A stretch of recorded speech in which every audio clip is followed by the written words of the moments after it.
বেগম জিয়া অনেকটা সুস্থ মানে উন্নতির দিকে, এবং উনি হাঁটাহাঁটিও করছেন। হ্যাঁ, আপনি তো আপনি গিয়েছেন, দেখেছেন কি অবস্থা সবচেয়ে। আসসালামু আলাইকুম। যে আজকে মানে গতকালকে উনি আহ, আহ, অনেকটা ইনডোরে হাঁটাহাঁটি করেছেন এবং নার্সরা ডাক্তাররা তারা কোয়াইট কনভিন্স এবং বাংলাদেশি টিমও তারা কোয়াইট কনভিন্স, মানে সবাই আহ, আহ, খুশি যে উনি অনেকটা বেটার হচ্ছেন। এবং ভারপ্রাপ্ত চেয়ারম্যান সাহেব ভিতরে আছেন, ডক্টর জুবাইদা আছেন, শারমিলা আছেন এবং ব্যারিস্টার জাইমাও বিকালের দিকে আসেন এবং রাত্রে যান তাদের নাতিনরা, মানে সবাই মিলে আলহামদুলিল্লাহ। এবং আমি আপনাদের মাধ্যমে বাংলাদেশের প্রত্যেকটা মানুষের কাছে ওনার জন্য দোয়া কামনা করছি। সবাই দোয়া করবেন যাতে সুস্থ হয়ে অচিরেই বাংলাদেশে গণতন্ত্রের স্বার্থে, বাংলাদেশের মানুষের স্বার্থে, সার্বভৌমত্ব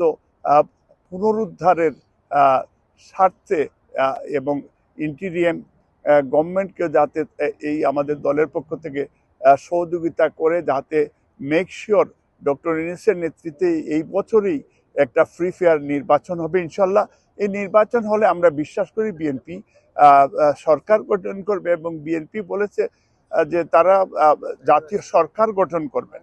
তো এইটা এবং প্রবাসীদের জন্য স্পেশাল সেই লুক আফটারও করবেন। Thank you. আচ্ছা, আপনি তো চিকিৎসক।